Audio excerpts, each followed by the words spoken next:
4 प्रकार करते हैं, कहीं 3 प्रकार करते हैं, कहीं 2 प्रकार करते हैं।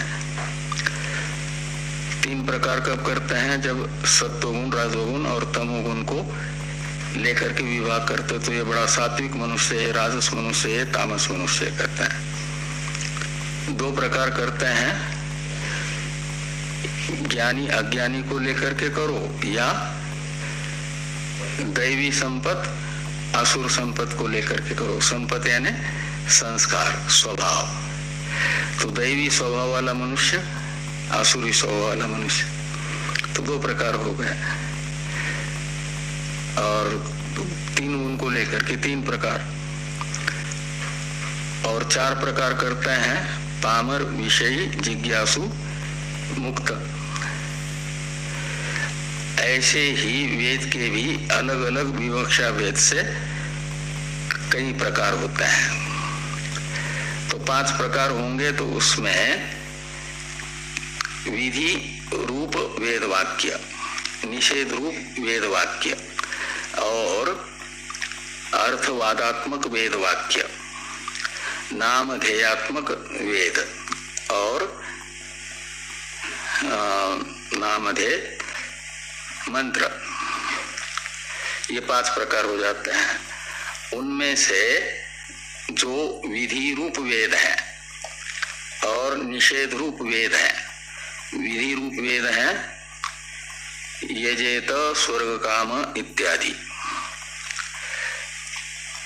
इसके द्वारा प्रतिपाद्यमान जो दर्श पूर्णमासादि कर्म, और निषेधात्मक वेद वाक्य हैं, मां हिंसात सर्वभूतानि इत्यादि वेद वाक्य। इन्हें माना जाता है, इनके द्वारा प्रतिपादित जो कर्म, विधि वाक्य के द्वारा प्रतिपादित अग्निहोत्रादि कर्म और निषेध वाक्य के द्वारा प्रतिपादित हिंसादि कर्म, तो विधि प्रतिषेध लक्षण जो वेदार्थ, वेदार्थ हुआ कर्म, और उस कर्म का यानी कर्मनिष्ठा का कृष्णस्य प्रकाशने प्रवर्ग्यांतम ब्राह्मणम उपयुक्तम। तो कृष्ण कहा जाता है संपूर्ण, ये भी वेदार्थ का विशेषण है ना। विधि प्रतिषेध लक्षणस्य, कृष्णस्य और प्रवृत्ति लक्षणस्य, ये 3 षष्ट्यंत पद वेदार्थ के विशेषण है। उसी वाक्य में जो वेदार्थस्य एक षष्ट्यंत पद तो 4 है ना कुल, उसमें से वेदार्थस्य ये पद बताता है विशेष्य को, और बाकी 3 षष्ट्यंत पद बताते हैं वेदार्थ के विशेषण को। ध्यान में है ना। तो प्रवृत्ति रूप जो वेदार्थ, प्रवृत्ति लक्षण से वेदार्थ से का अर्थ निकलेगा, और विधि प्रतिषेधात्मक वेद के द्वारा प्रतिपाद्यमान, ये विधि प्रतिषेध लक्षणस्य वेदार्थस्य का अर्थ निकलेगा। विधि तथा प्रतिषेध रूप जो वेद, उसके द्वारा ज्ञाप्यमान वेदार्थ, और वो कितना, तो कहते हैं कोई 1-2 कर्मात्मक नहीं, अपितु कृष्णस्य, कृष्णस्य का मतलब संपूर्ण कर्म रूप जो वेदार्थ है, प्रवृत्ति लक्षण धर्म है, उसके प्रकाशन में यानी ज्ञापन में, प्रतिपादन में, प्रवर्ग्यांतम ब्राह्मणम उपयुक्तम। तो प्रवर्ग्यांतम, इसमें प्रवर्ग्य है, अंत में जिस वेद भाग के, ब्राह्मण भाग के, उसे कहा जाएगा प्रवर्ग्यांत ब्राह्मण। तो जो शुक्ल यजुर्वेद का ब्राह्मण भाग है 8 अध्यात्मक, उसके पहले अध्याय से लेकर के अंतिम क्या वो जो द्वितीय अध्याय का जो अंतिम है वहां तक, उसमें अंत में बताया है प्रवर्ग्य नामक कर्म, और शुरू में अग्निहोत्र आदि कर्मों को बताया है, निषेध आदि कर्मों को बताया है।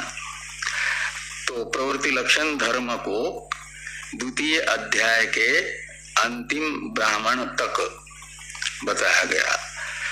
इसलिए द्वितीय अध्याय के अंतिम भाग तक, शुरू वाले अध्याय से लेकर के पूरे 2 अध्याय, इन्हें कहा जाता है प्रवर्ग्यांतम ब्राह्मणम।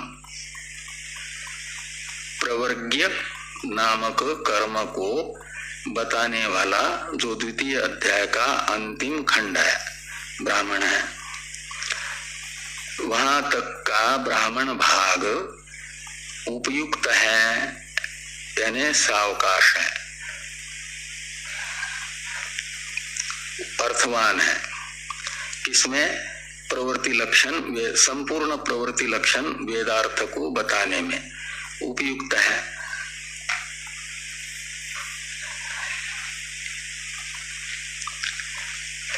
का अर्थ निकला कि ब्राह्मण भाग के शुरू वाले 2 अध्यायों के द्वारा प्रवृत्ति लक्षण वेदार्थ का प्रतिपादन हुआ है।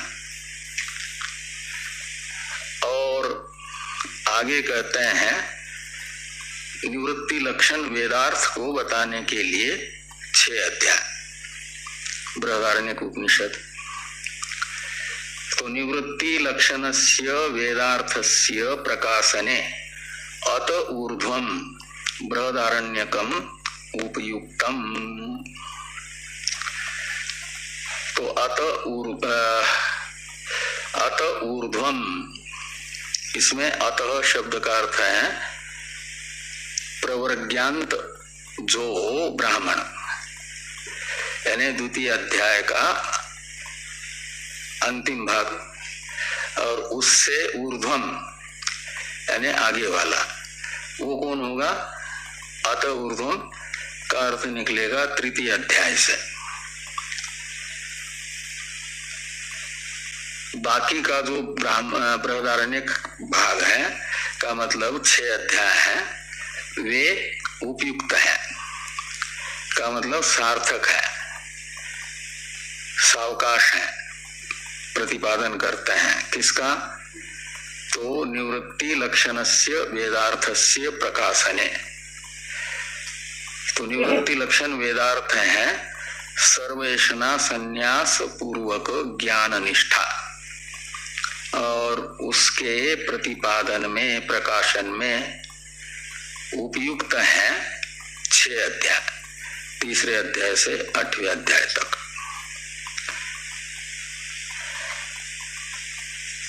तो उपयुक्तम, इसके पास में पूर्ण विराम है ना नए पुस्तक में, कैलाश के। इसमें नहीं है, पहले शुरू वाला है ना, तो इसमें